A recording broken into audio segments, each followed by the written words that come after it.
Yeah, we haven't even had the conversation of how we're unique in the sense of engineering is also a part of our human performance team.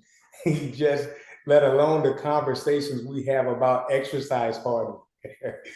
Well, hold on, wait, because okay, let's go there. You have an engineer on your human performance team? Well, by necessity alone, a red exercise, RT, you have hardware, right? There's electronic and there's also mechanical. It doesn't always work right. So there are always things that have to be dealt with. Welcome back, everybody. Mops and Moes, Alex and Drew here. This is week 2 of our 4-part NASA series. Last week, we spoke with Shane, the astronaut, and this week, we are going to have one of 2 conversations with the human performance team behind the scenes at NASA's Johnson Space Center. So we've got 4 voices that you'll hear. Alex and I will introduce them in turn. First off, we've got Corey Twine. Corey is an astronaut strength conditioning and rehabilitation specialist, also known as an ACER at NASA Johnson Space Center. He works for KBR's Government Solutions U.S. Science and Space Business Unit. Prior to his role as an ACER, he served as a strength and conditioning coach for the Army Special Forces as a part of the Preservation of the Force and Family contract, which would be POTFF, for those of you out there that are familiar, also with KBR.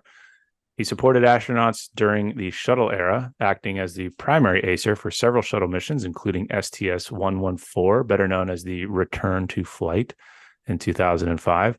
And since returning to KBR in 2018, Corey has worked extensively on projects spanning the design and implementation of mission-specific strength and conditioning programs for individuals in obscure environments. And I cannot think of a more obscure environment than outer space. Next up, Major Danielle Anderson is a physical therapist currently assigned to Johnson Space Center with NASA. She delivers a spectrum of neuromusculoskeletal care, preparing and supporting both American and international astronauts for long-duration spaceflight aboard the International Space Station. Additionally, she provides consultation and management recommendations to crew and deputy flight surgeons working neuromusculoskeletal conditions aboard the ISS. She serves as the Air Force's liaison to the Military Musculoskeletal Residency, a tri-service 1-year physical therapy residency where she oversees admittance, regional instruction, and successful program completion of Air Force, Army, and Navy physical therapists. And I'm going to add this, if I'm not mistaken, she is the first one to hold the position. So it's a pretty cool, it's a pretty cool opportunity to get military healthcare, human performance folks into a role like this. And batting third, we have Christi Keeler. So Christi, just like Corey, is an astronaut strength conditioning and rehabilitation specialist. It's a hard word. Working again for KBR's Government Solutions, U.S. Science and Space Business Unit.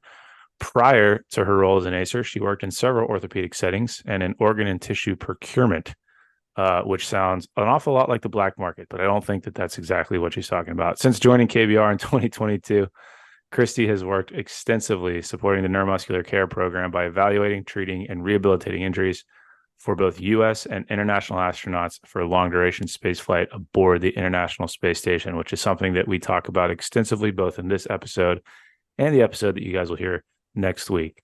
Her role also includes servicing crew by instructing mobility classes, completing functional fitness evaluations, and training on spaceflight advanced resistance exercise device, also known as ARED, which we discussed last week with Shane, if you missed it. And last but not least, we got Bruce Nischwitz. He, like Christi, is an athletic trainer. He's also, as you might have guessed, an astronaut strength conditioning and rehab specialist, an ACER, also with KBR at NASA's Johnson Space Center. Bruce's primary role is to provide comprehensive strength conditioning, physical medicine, and rehabilitation services for pre-flight, in-flight, and post-flight to active astronauts. Since Bruce began at KBR in 2006, he has served as the primary ACER assigned to numerous shuttle and ISS missions. He also provides perspective, serving as a subject matter expert for designing and using exercise hardware for spaceflight. He's a board-certified and licensed athletic trainer with a bachelor's from Kent State University, was a graduate assistant athletic trainer at Mankato State University. Prior to joining the ACER group, he was head athletic trainer at Alvin Independent High School District in Alvin, Texas. Like we mentioned, this is part 2 of a 4-part series we have going on with NASA. And kind of the overarching intent with this episode and with this discussion with these four was to discuss the pre-flight role that they play, and then getting into a little bit of the role that they play for in flight. So as you can probably imagine, the human performance team does not go to outer space with the astronauts, which brings about its own unique set of challenges when we talk about remote coaching, remote coaching, really, if you think about it, how you manage injuries, how you deal with training.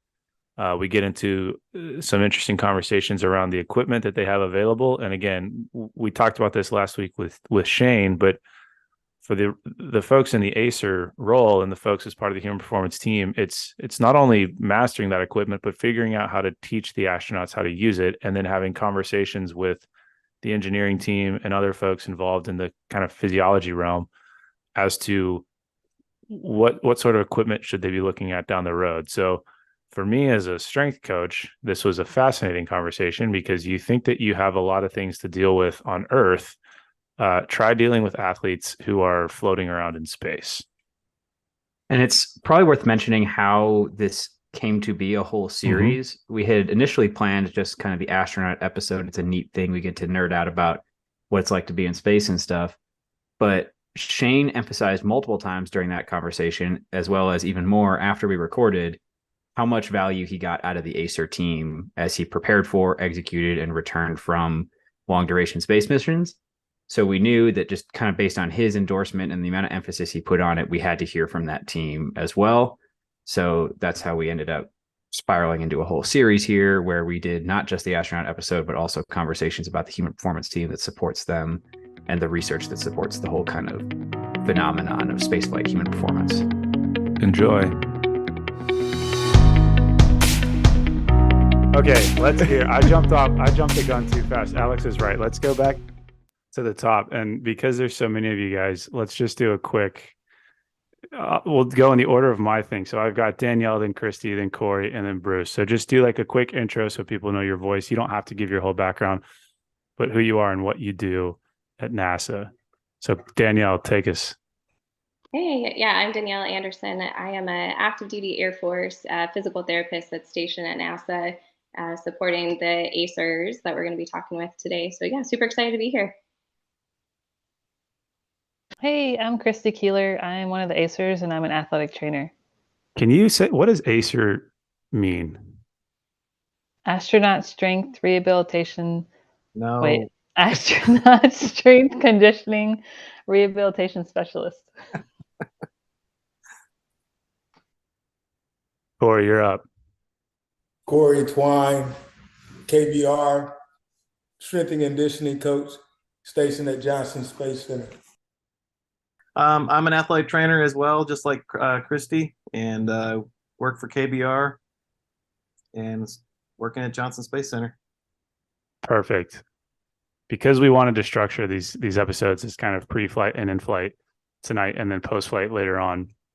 What does, and Bruce, I know you were going to give this a go earlier, but what does pre-flight entail? Like, how far out do you guys start?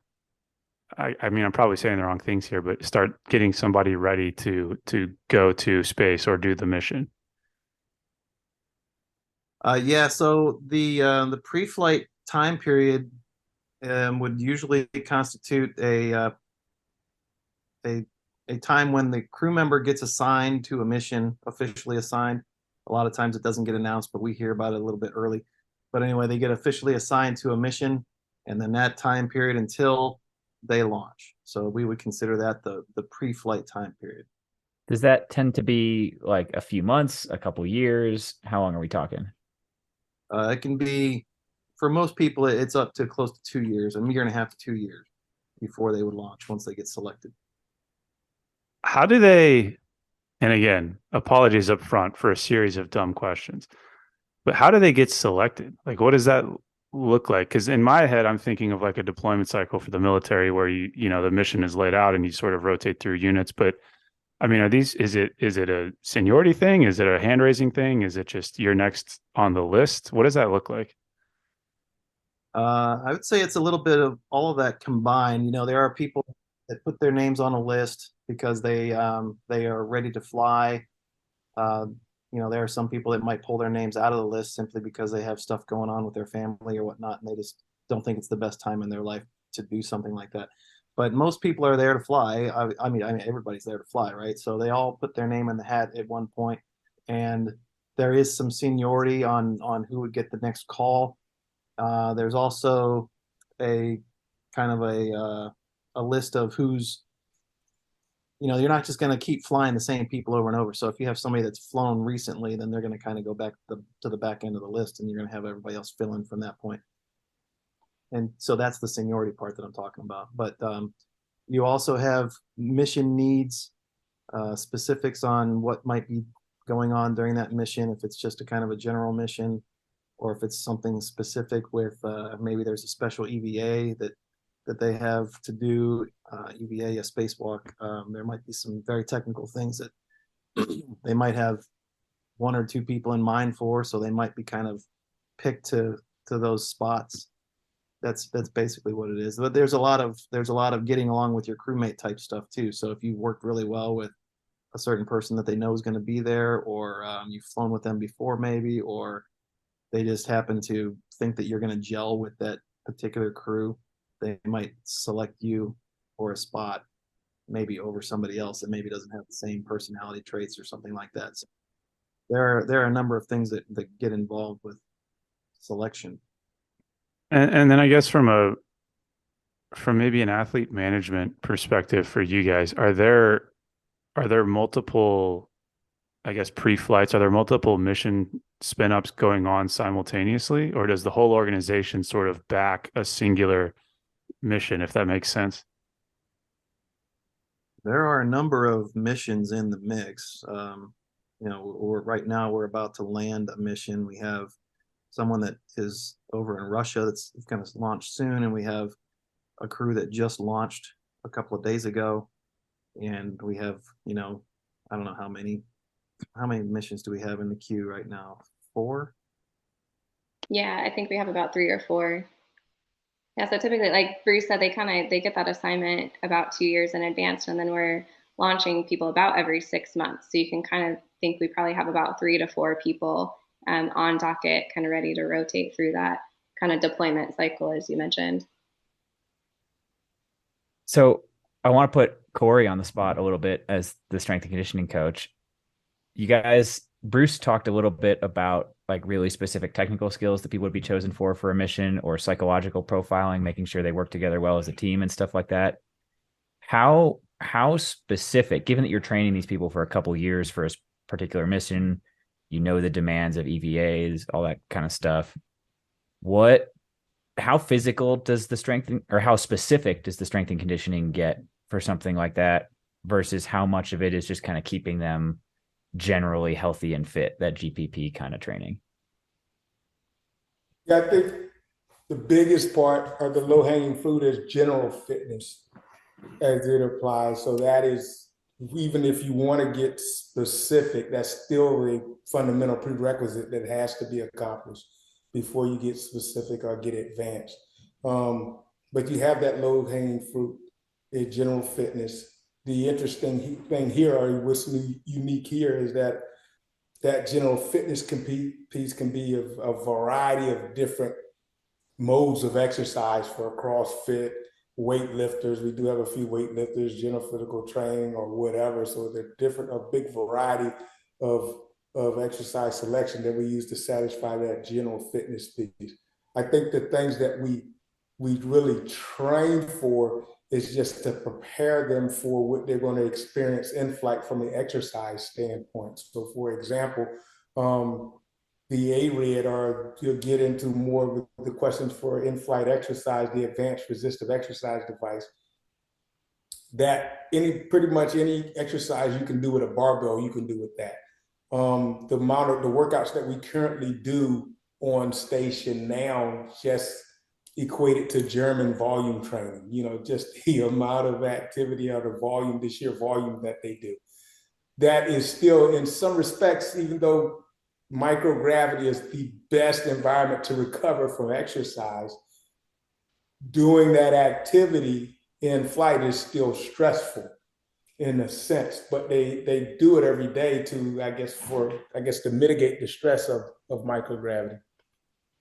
So you just brought up something I had not considered at all. Do recovery timelines change? I mean, you already talked about volume prescription in flight and things like that, which kind of makes sense because the whole point of that exercise is to stimulate bone mineral density kind of stuff and enough activity when they're in an environment where they're not using their muscles as much.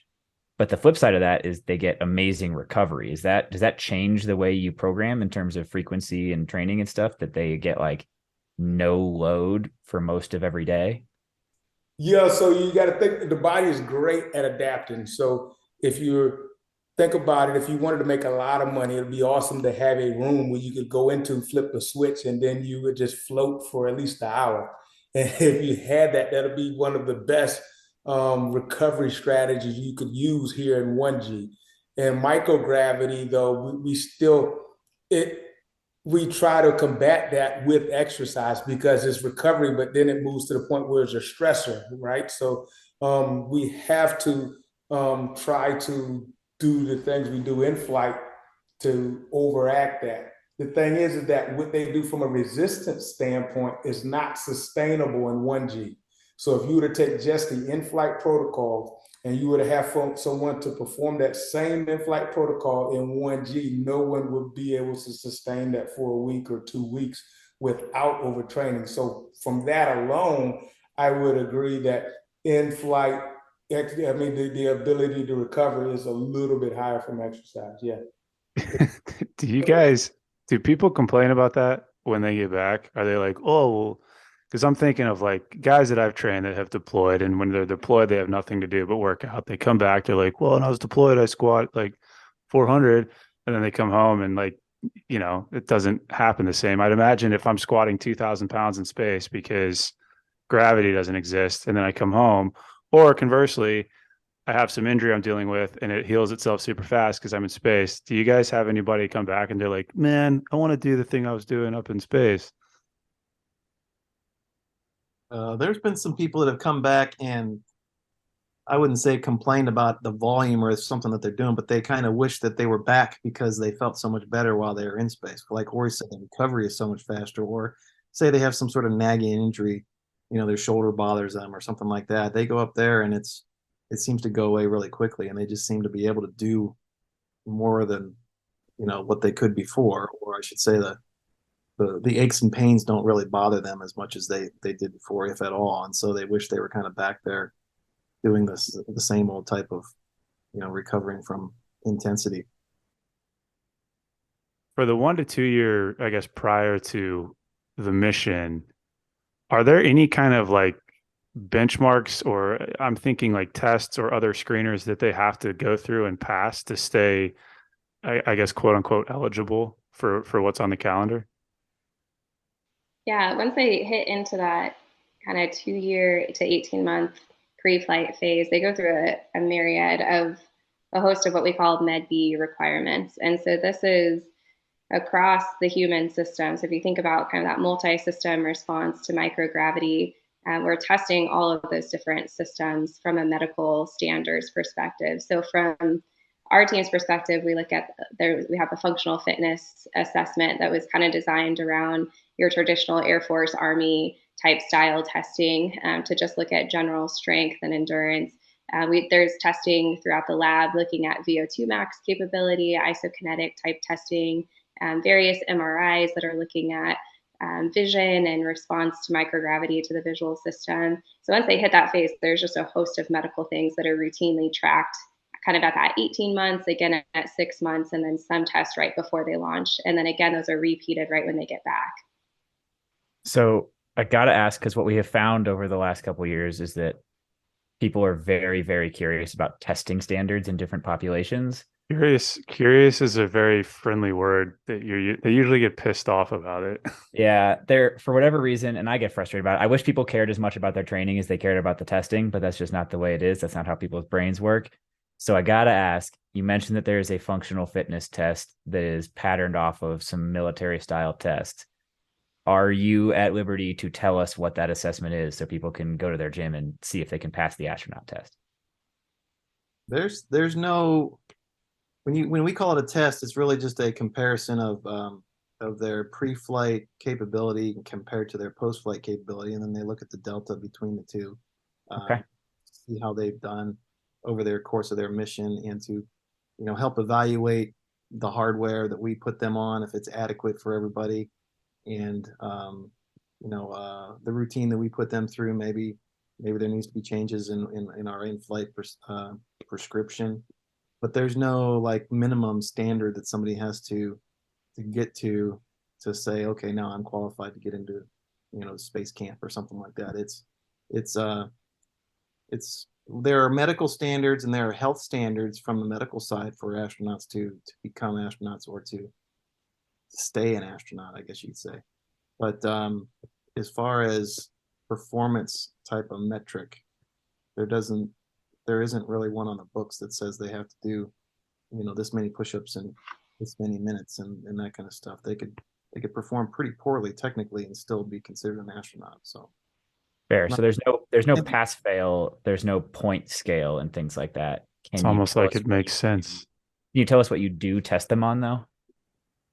To accent what I don't think is, again, privy information, our current functional fitness assessment for all long duration crew members would be body weight, hand grip, peak force, single leg stand test, sit and reach, a cone agility test, a 1 RM bench press, a 1 RM leg press, max pull-ups, a 2-minute max push-up test, and then a 2-minute sliding crunch test.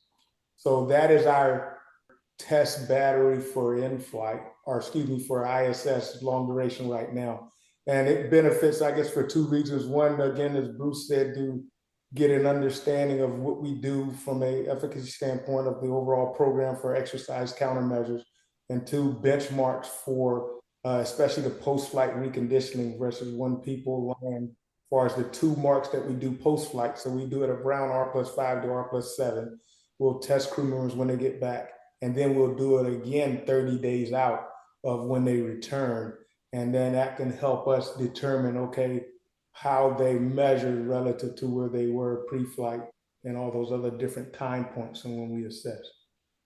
Yeah, I was going to ask the obvious question of how do you, like, what's the point of agility in space? But then I guess coming back, you would want to see how that's fallen off after a long duration flight, I would assume. Unless they're doing cone drills in the space station, which would be insane. No, you nailed it. And just to make sure you guys following us, we tend to use a lot of NASA lingo. We talk about L minus this, it's this many days before we launch, and R plus this, it's this many days after they return. So Corey said an R plus, I don't know what it said, 5 to 7. That's 5 to 7 days after they would splash down, or a day, 6 days after they splash down. Compared that makes sense. And we put them through a 45-day program after they get back. So we're doing testing within the first week, and then we'll do it at right around a month after they got back. So I kind of want to back up to something that Corey had mentioned earlier about like what type of training preferences various astronauts have, because he talked about weightlifters and CrossFitters and things like that. How much does just their preferred style of working out shape the way you prepare them for space? In my opinion, I think it shapes a lot of the pre-flight readiness, because again, we are not authority over the astronaut corps. So it's not like a college setting to where astronauts come in, we take the clipboard and we take them through the workout. We're here primarily for a resource for them, and it is our goal and desire to be a valid and consistent, reliable resource for those means. And some of that being a resource and some of that compliance also leads to motivation. So if you have someone who loves CrossFit, their means of training, and I come in and say, okay, well, we're doing this West Side today, they might not come in as often and might end up going to their own gym. So in a pre-flight aspect, the CrossFit are entertaining their preference is fundamental, or is a key. It's just like the carrot, I guess. In an in-flight, they don't have that much ability. We're really restricted to the 3 types of exercise hardware that we have, which is the ARED Advanced Resistive Exercise Device. We have a cycle that's called the CVIS, and then we have a treadmill, a T2. Now, Bruce probably can allude to this more than I can from experience. There are some crew members that have been creative to develop some CrossFit or WOD type style exercise routines in flight. But generally in flight, all of it is scheduled. And especially if you get 7 to 8 crew members up there at the International Space Station at a time, they have to adhere to that schedule. They might only have to be on the ARED for that amount of time, and then they don't have access to it anymore and they can't do certain things. But yeah, so bottom line, pre-flight, we entertain all preference relative to our skill and ability to coach it. And in flight, we're more structured just because we don't have that ability. Do you guys, I mean, one of the things that we've talked about a couple of times here on the podcast with performance folks specifically is the idea of a multidisciplinary team. And we see it in the Army now that we've got rather large teams, sometimes up to 40 folks, but a lot of crosstalk between strength coaches, athletic trainers, physical therapists, in some cases, physicians and other medical doctors. And it seems that what you guys are after kind of takes that to the next level. I mean, you're a relatively small team for what you guys are trying to do. So can you guys speak to some of the multidisciplinary aspects of your team and what that looks like as far as strength coach, physical therapist, athletic trainer, and what is it like? I mean, I can't think of another equal in terms of the physiological challenge you guys are up against being in space. Yeah, so we do have a great team, 2 athletic trainers, a physical therapist, and a strength coach. Bruce and I work under a flight doctor, or a flight surgeon, that's what we call them at NASA. And then Danielle practices through the Air Force. And then we also have newly created multidisciplinary teams that incorporate behavioral health, nutrition, bone health, neuro lab, and exercise lab. So we're really trying to look at operations and research to create the best outcome for the crew member. So I know I mean, you just mentioned sort of the cognitive piece, and I know nobody here is a specialist in that space, so we don't need to dive too far down that rabbit hole. But from where you guys sit, what is that component of the preparation and even the in-flight stuff look like? The only thing I could think might be similar would be some of the stuff we hear about folks in submarines, in the sense that you're kind of like stuck there, you can't leave. How do you prepare people for that? And does it factor into the things that you guys do in your pillars, so to speak? I would say that's something that we're actually working to build right now, as far as building that relationship with behavioral health. Obviously for HIPAA and a lot of other reasons, it's hard to share that information, and that's something that Corey's been a great proponent for, and kind of breaking down those silos and allowing us to work together. Obviously, if they're dealing with some issues, mental health or whatnot, being homesick on station, that's going to affect their performance and how we're prescribing to them, as well as nutrition. You know, are they getting enough calories? So all those 3 really play well together, and so that's why we're working towards that multidisciplinary team. Corey, did you have an answer to that before I keep this one rolling? No, I just to continue to support what Christi said, though. But as far as big, it's very big, even in our small setting, of multidisciplinary teams. Usually outside of here, in athletics or even with the military, the demand is so great. They have all those disciplines, but they rarely get the opportunity to overlap and truly work together just because they're so busy. Mm-hmm. And within us, though, within our one little office, our little room, we have all those main disciplines as far as physical medicine, strength and conditioning all together. And I think it's great, or it is unique, because it creates that balance. And that balance is great because you can able to put the best foot forward. For example, I know how I am and how I usually do a program things, even for strength and conditioning. I even know my temperament and my idea of certain things, as far as, okay, my first go-to is add weight or do more reps. You know, in a sense, that might not always be the best solution for the situation.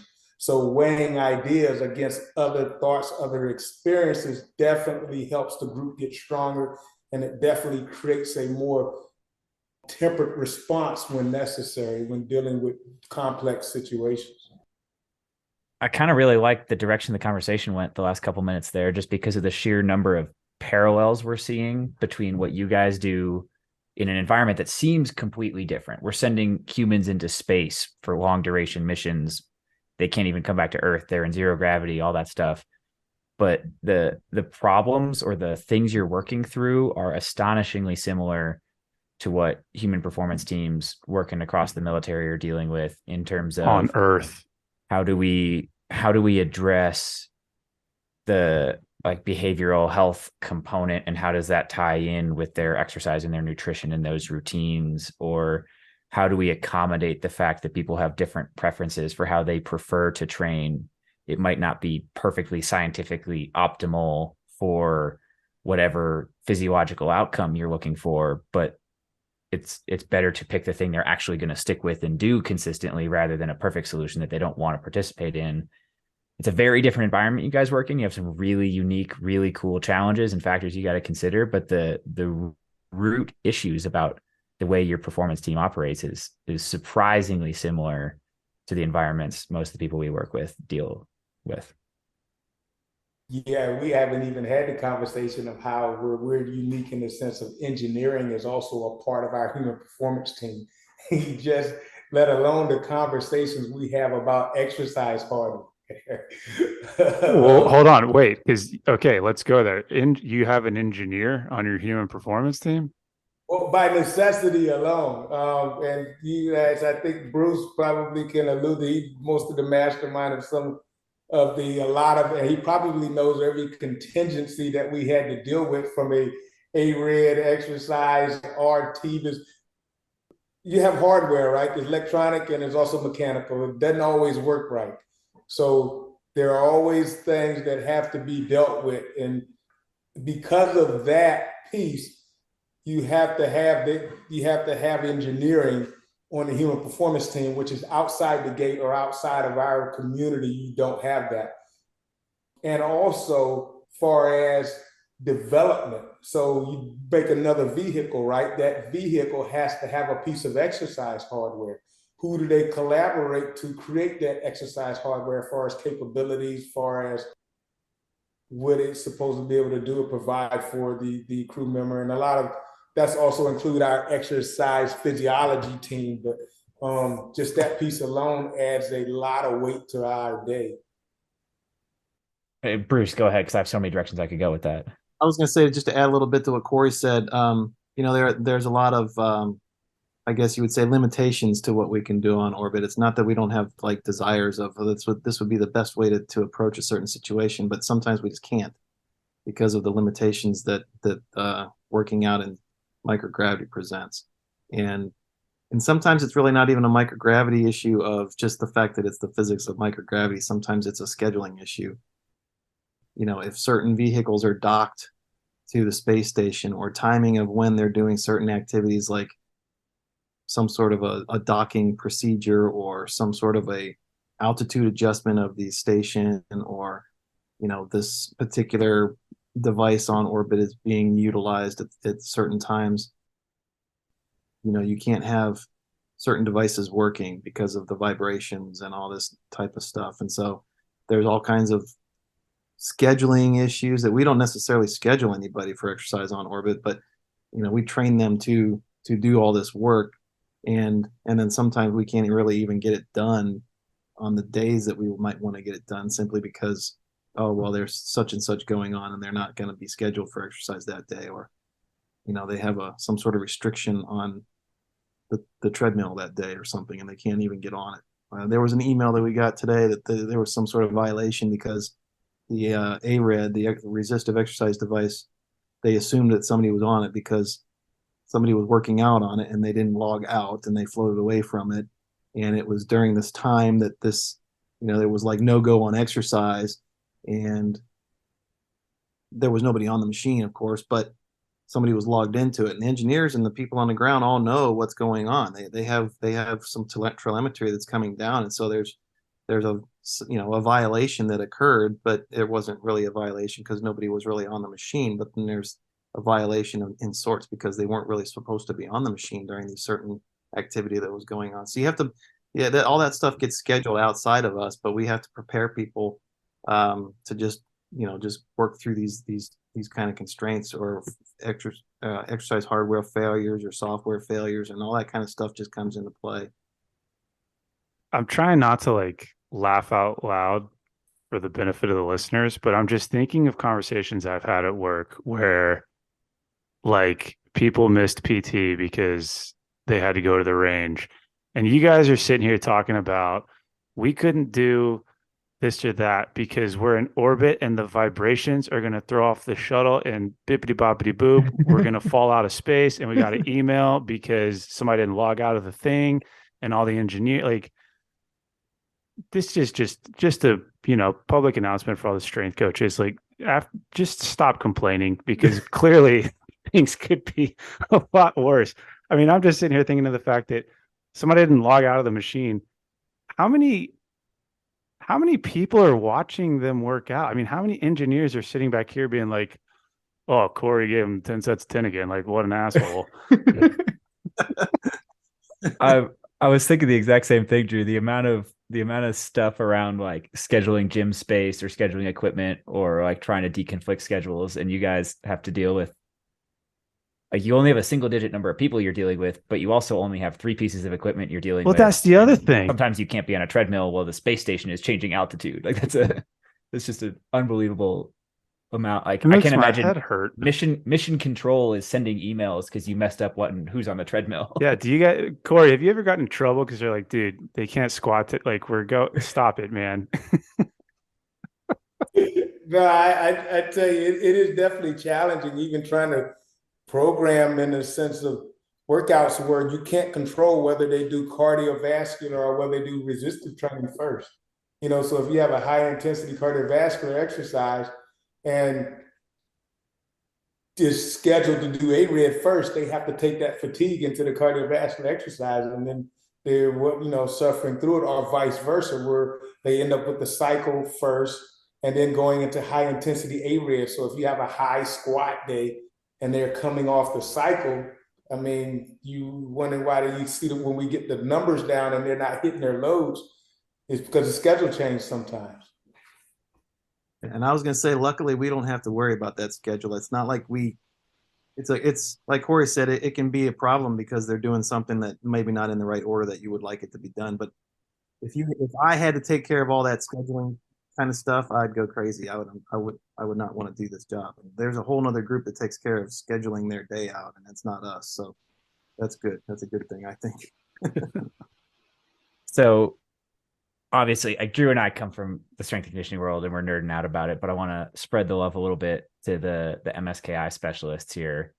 So are there any, because like we both worked Army primarily for a long time, and there are certain injuries that are common in that population, right? Lower body musculoskeletal overuse kind of stuff, knee and back kind of stuff.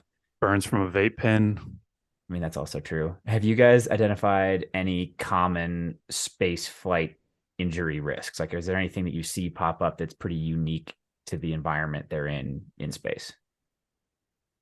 Yeah, I think if we start kind of back to that like pre-flight mentality, a lot of our crew member coming with an operational background, right? That military setting background. So they're coming in with some operational type MSK issues. So our pilots are coming in with some spine type related issues that are pretty consistent with high performance aircrafts.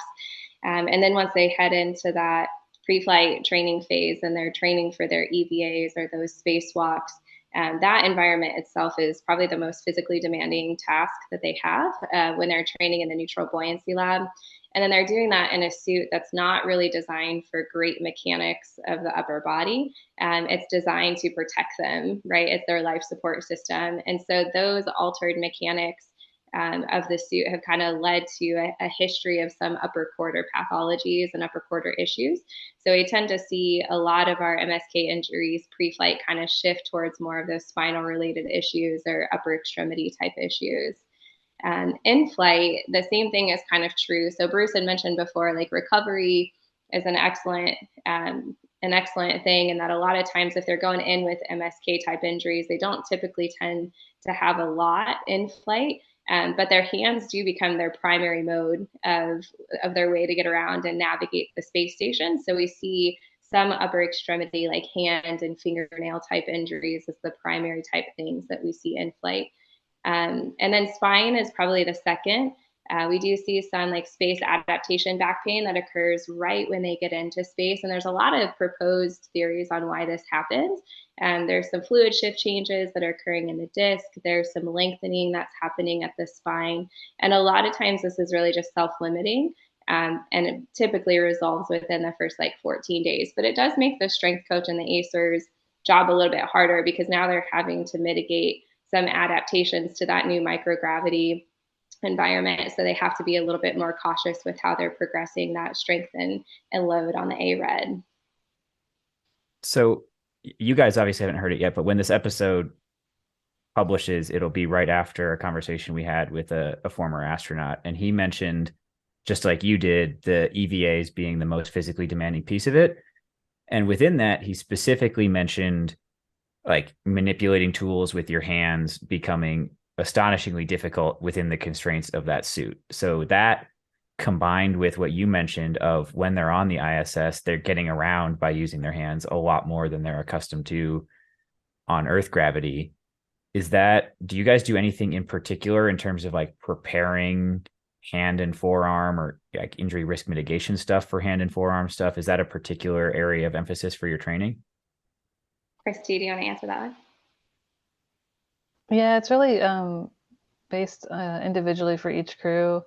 A lot of them will either follow a program that we've created for them in preparation for their NBL runs. Some have their own program that they've created over the years and what works for them. It's not a blanket statement for all, so it's very individualized. Some like to use devices on station like a gripper or TheraBands, anything to keep maintaining that, where others don't. So it just varies from crew to crew. Do things like tennis elbow and things like that start becoming an issue in space? Is that Space frequent? elbow. Yeah, no, that's a great thought. That's exactly what we see. We see a lot of just like repetitive grip and tasking and overuse type elbow issues. Again, they are usually resolved kind of independently, but we have had a couple of cases come up where we're trying to manage and provide guidance on self-treatment. So kind of that telemedicine approach, to where you're doing some telemedicine guiding, making recommendations on how to self-rehab these different types of issues. So tennis elbow is probably one of our most common, followed by some cervical pain, low back pain. And then we have had some significant injuries, like a cervical radiculopathy case that is a public case now, like fully released from a HIPAA compliant perspective. And that one was an operationally impactful injury that we were able to successfully manage throughout that individual's time on station. So you do see kind of a variety of things, but upper extremity definitely is the most common.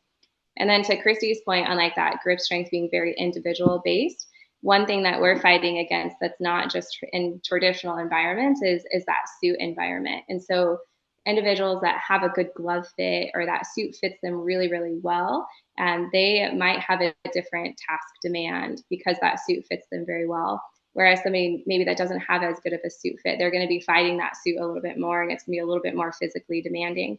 And so that's where like our team, one of the biggest things that we try to push is just that relationship with the crew member and establishing that rapport and that trust that we can try to work through. Is it a suit related issue? Is it a human issue? So we can really understand where the training can be helpful to overcome some of those things that they're dealing with. I mean, I guess my first question is, why would they send someone to space with a bad suit fit? Yeah, it's a good question. And I don't want to say bad suit fit, but just a suit fit that is It's like, not. hey, Dave, I'm going to wear your suit today. Yeah. It's a little small for you, but okay. Yeah, just not completely individually tailored. So we have, going back to that like human performance team, I would add another piece to that human performance and optimization team is the suit fit engineers, because their entire job is to make sure that they get the best suit fit that they can. And they are working really diligently to make that happen. But it is not a fully customized suit. And so it's still going to fit everybody a little bit differently. But the suit engineers do a fantastic job to try to mitigate as much as they can of it being a suit related issue. There are currently only 3 sizes of the upper torso of the suit. If you think about a suit of armor, the crew member has to kind of crawl up into the chest and arms section of the spacesuit, and it's a medium, a large, or an extra large. If they don't fit that, it's called a hard upper torso, a hut, and if they don't fit it in there very well, just the way it's designed, if it's not designed for their body, it's designed for a body. And if it doesn't fit them well, then they're going to be fighting the suit the whole time. Or it's going to be something that they just have to put up with, and it could cause some sort of overuse injury. Now, we've had plenty of injuries that have happened in suit-related, repetitive traumas, I guess you could say, from training in the NBL. There have also been a couple injuries that have happened getting in and out of the suit in microgravity, just because we're in the wrong position and they got pulled, or they were trying to push too hard this way or that way, and then you have some sort of injury that comes up. So it has happened. Just a quick, fast jargon question here. Christi used it earlier and Bruce just used it there. Is it MBL? What does that stand for? The Neutral Buoyancy Lab. Okay. NBL. Yeah. That's the big giant pool that the astronauts I was going to say, I think it's a swimming pool. It's not a swimming pool. It's an NBL. Sorry. Giant pool. It's 100 feet wide by 200 feet in length, and it's 40 feet deep. So it's at one time it might have been the largest indoor pool on the planet. Maybe there's one that's bigger now, but didn't the set for Titanic was like at one point the largest. Maybe that could be totally wrong. I'm just throwing it out there because I think I saw it on Instagram. But like the set for Titanic was at one point the largest something or another that had to do with water. Anyway, back to space. I'm glad you guys mentioned the suit, because one of the questions that I had was like the crossover between the ergonometry of being in space versus what you guys deal with. So like we talked about the equipment that you're limited to in terms of when they're in flight, but then also the suit and just the general environment that they're in.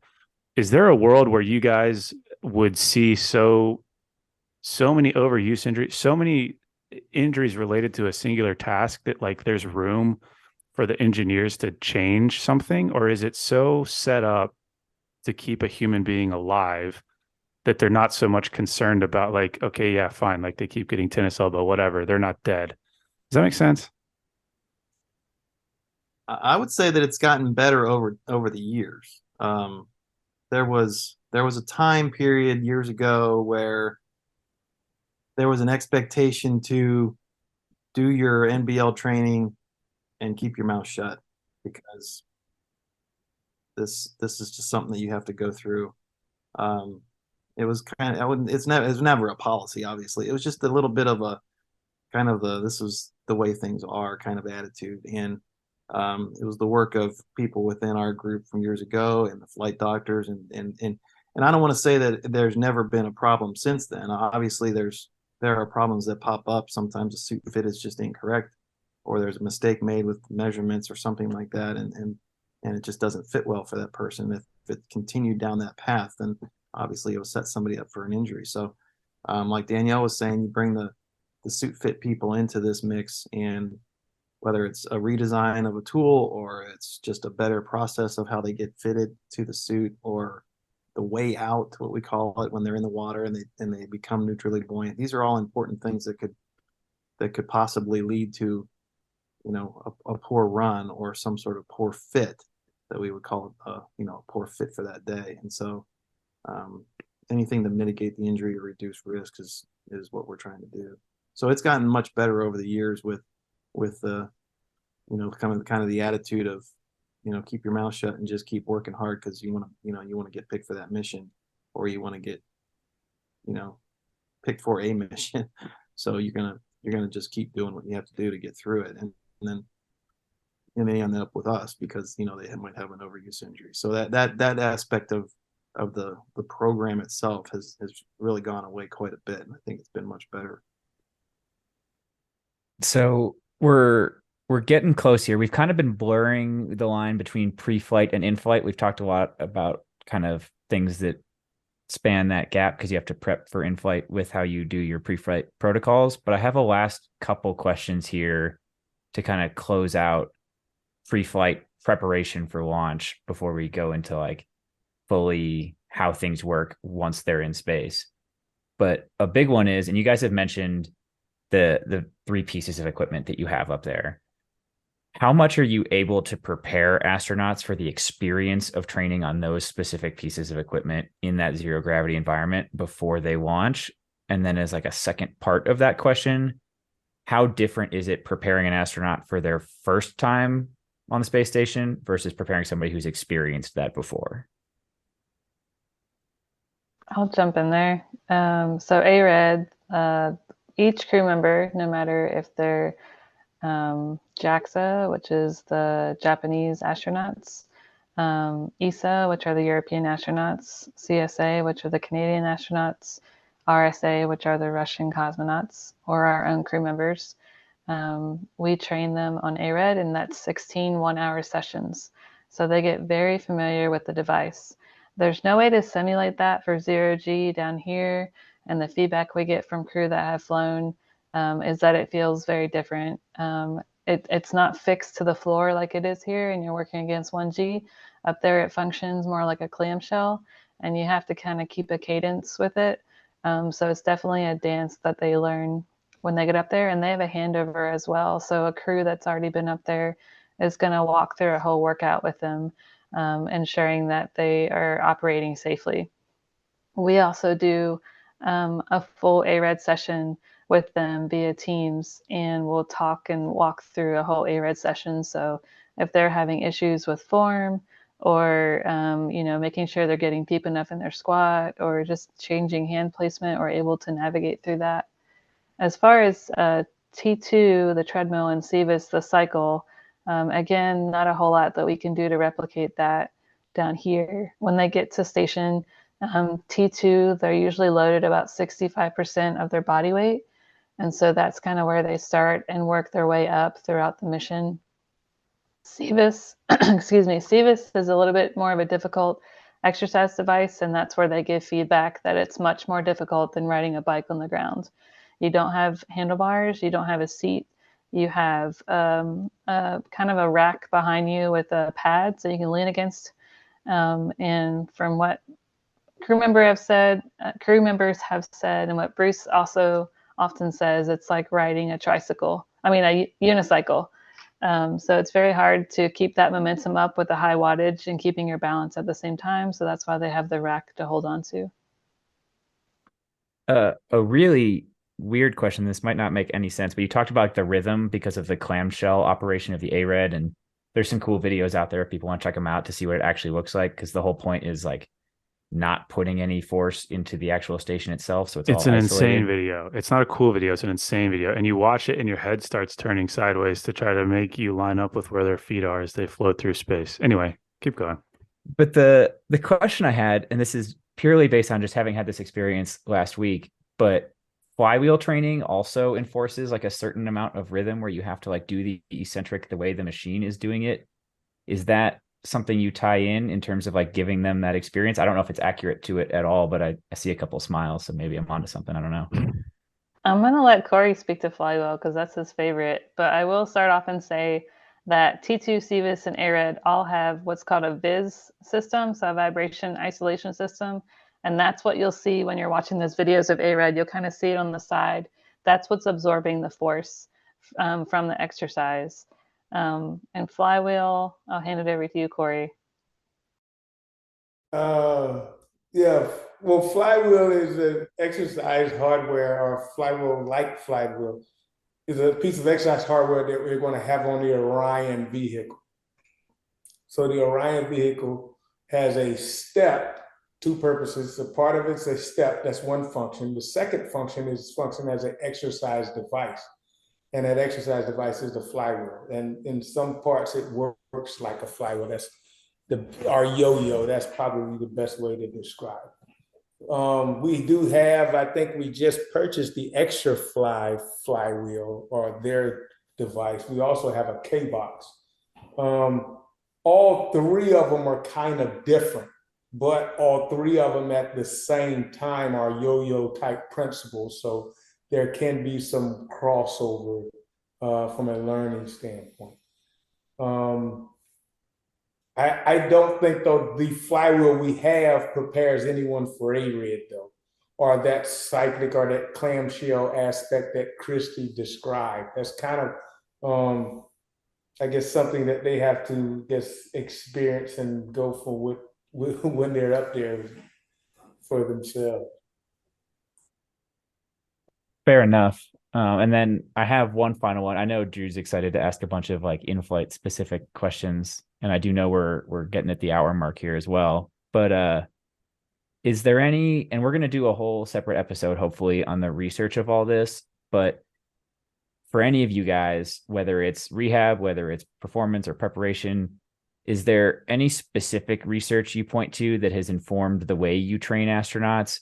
Or is there anything that you would love to see research that could help clarify some questions you still have about what works?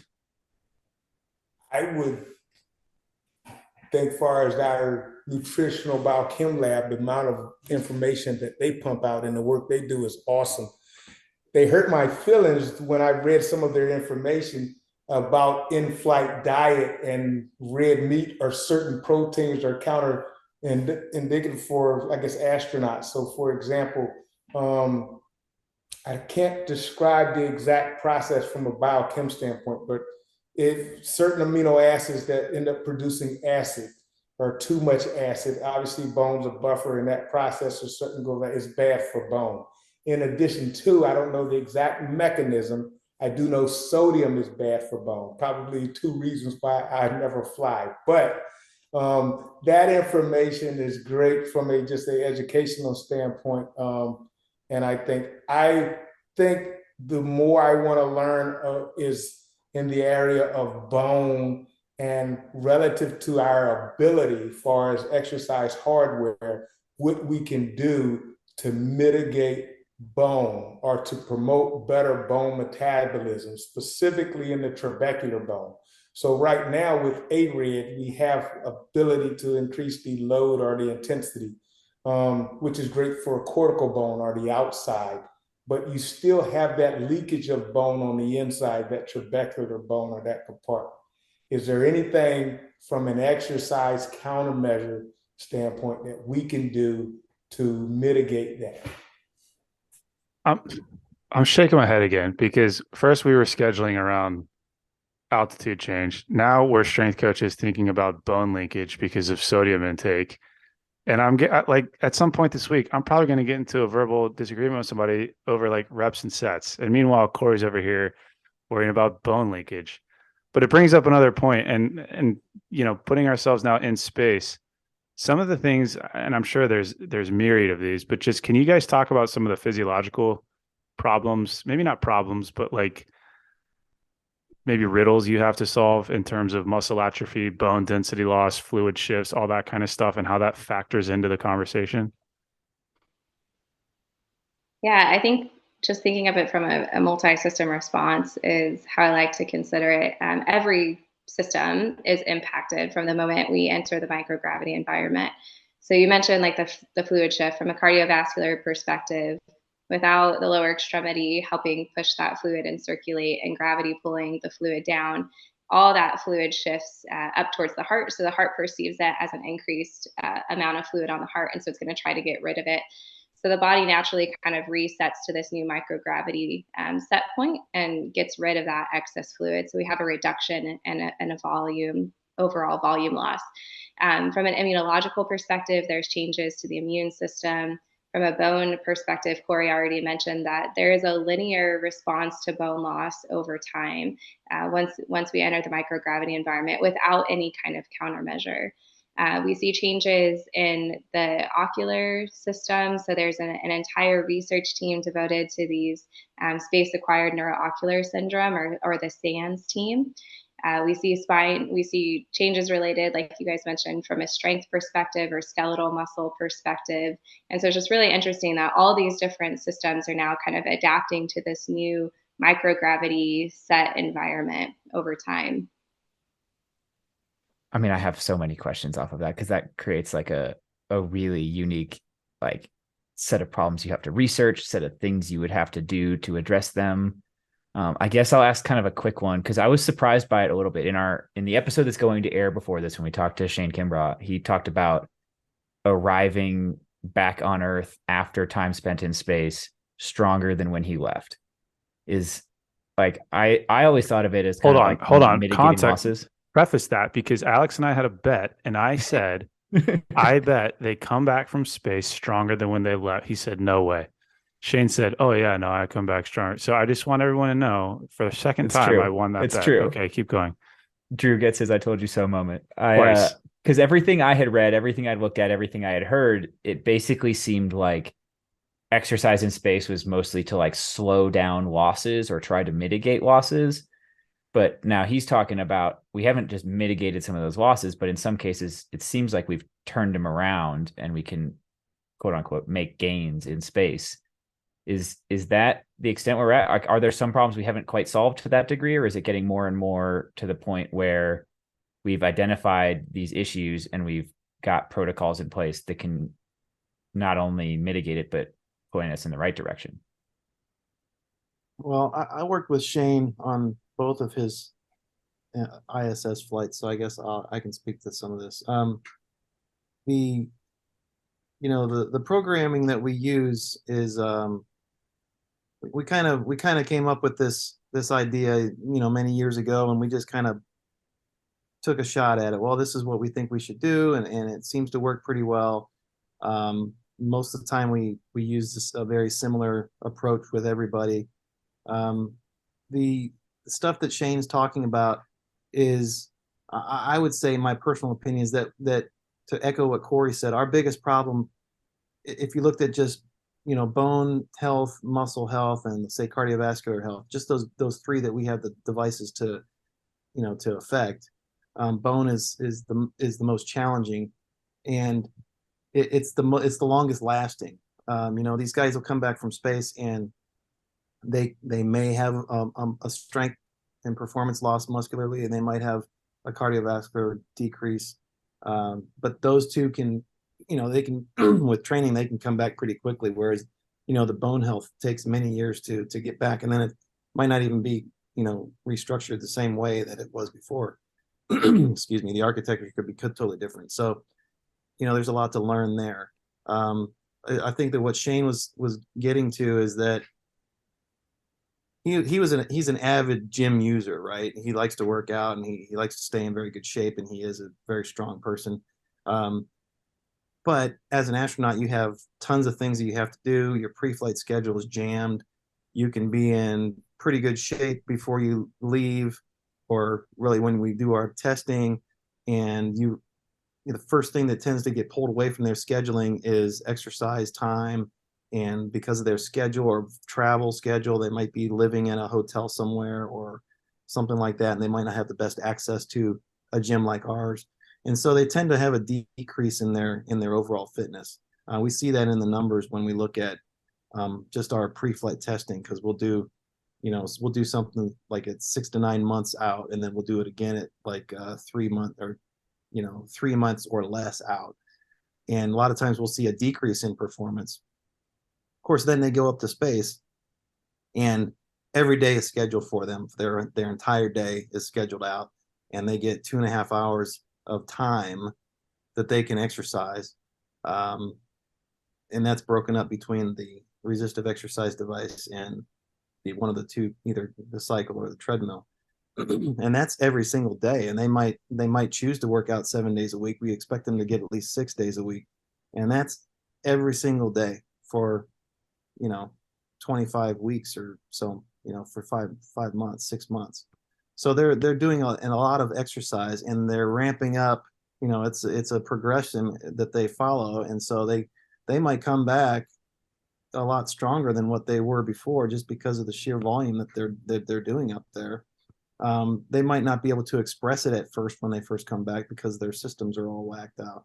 But after a week or two or more, when we do our testing that Danielle was talking about, those Med B testing, a lot of times we'll see that sure enough, they are at least the measures that we're looking at are increasing in their capability to push a load or to, ride the cycle on a VO2 max test or something. So what Shane is talking about is that, yeah, sure enough, he was in better shape, man. When he came back down, he was able to do leg press higher load than what he was pre-flight. It's not that way with everybody. It's variable sometimes, but what we will see is a little bit of a trend of that they come back, their immediate R+5 to 7 testing shows a decrease simply because their systems aren't completely readapted to Earth yet. And then as our reconditioning program builds and builds and builds, the R+30, we do another testing. And sure enough, with most people, they're at or above what they were before they launched. And so when you look at adaptations, are they really getting that much stronger or that much more capable on the cycle within a few weeks' time? Or is it really just an adaptation from, Earth to, or from microgravity now and back to their earthly living? And I would say that it's a little bit of both, but there's probably a lot more just adaptation to the Earth again, and that those systems are now functioning properly again. And it's not necessarily that, the ACER group is just so genius that we can put them through all these crazy workouts to just get that boost in their VO2 max score all of a sudden. It's a little just, nature taking its course and the body readapting. As Corey said, it's an amazing machine. So we apply the scientific aspects of everything, and we want to make sure that we're doing everything by the book and research based, but we're not the ones that are doing the work. Really, the crew members are the ones doing all that work, and their body is adapting, and lo and behold, they improve over time when we apply the right stressors. So I know we've been going for about an hour here, and we're gonna find a time to get back with you guys to do some further in-flight questions and then dive deep into that rehab process you're talking about. So I want to respect your time and bring this to a close, but I was just fascinated as you were talking, Bruce, by another really strong military parallel here of, we know, like I'll speak from the military side, but we know that fitness is important for deployed service members. And we talk about physical training all the time, but because of the logistics of pre-deployment training and all the things that happen in the months leading up to it, we tend to deploy people at a lower level of fitness than they might have been at a few months prior, just because they're going to combat training center rotations and they're doing railhead or loading equipment onto boats or whatever it is that they're doing can get in the way of the actual physical training. So we tend to deploy them at a little bit lower state of physical readiness. And then because of the nature of what deployments have looked like the last decade or two, they tend to get in really good shape while they're deployed, not because the protocol is super special, but because time is structured differently and they have the ability to do it. And it sounds like a really, really similar phenomenon happens with astronauts, where you get them in really good shape, but then things get real hectic in a couple months leading up to actual launch, because they might be launching from a different country, or there might be some unique training things they have to do right before launch. And fitness is the thing that gets cut to make all those things possible. And then finally you get to space and you have a really structured schedule, and you have to get on the ARED and the CBIS and the treadmill and things like that. And now you get to rebuild what you lost those couple months before launch. And it's really, I don't know if there's anything to take away from that, but it's really interesting how similar the parallels are, not because a military deployment looks anything like a trip to the space station, just the logistics of sending people to difficult environments where they have to do other kind of technical training too. That was really neat. Yeah, they also have 6 months to do it when they're up on the space station. So they might have a little bit of a drop when they first get there because they have that adaptation to space, and then performance drops. But then they have 6 full months to make up for it. Now, I was going to say, I think that's a really cool capture too, because once we start the Artemis initiative even more with manned flights, we won't have that ability. They're going to have to be able to go or move a mission ready in, say, 8 to 10 days. And we're having those conversations now about what that's going to look like with different exercise hardware altogether.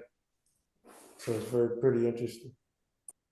Well, Drew, I don't know what you got, but I think we have a bunch of other questions we want to ask you guys, and we'll have to save those for our follow-up episode here where we get to go through the rest of all this. Yeah, thank you guys for coming on. And the one voice we didn't hear was Anna's, because we didn't get in trouble and we didn't cross any lines with the PAO. So that was good too. Yeah, but I do have notes, and I'm going to send you a follow-up, but it's mostly just additional info to build on what they talked about. Perfect. Awesome. Sounds good. Well, thank you guys, and we will get back in touch to schedule episode 2. Thank you. Awesome. Thank you, guys. Hey, Alex, let's cover our ass real quick. Oh, great idea, Drew. All right, guys.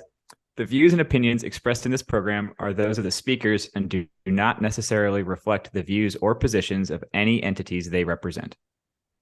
Thanks for tuning into this week's episode. Before you go, please rate and review the pod on the listening platform of your choice. You can also visit us on our website at www.mopsinmos.com. That's mops, the letter N, mos.com. You can check out the library of podcast episodes, our latest blog entries, any helpful resources, and also sign up for our newsletter. Drew nailed it. Just to underline a couple of things, the podcast entries have in-depth show notes on the website. So if you missed anything or you want to read any of the research we talk about, it is all there. You can, at the bottom of the website, sign up with your email and receive future updates from us. The blog posts go a little bit more in depth in kind of written form on a couple of topics we get questions about all the time. But most importantly, I just want to ask all you guys, our best way the word gets out is absolutely word of mouth. So tell your friends, tell the people you work with, anybody you think would find it useful. Thanks for spreading the word. If you have any questions or comments, feel free to shoot us an email at either Drew or Alex at mopsinmos.com. Or there's a contact form on the website. Thank you.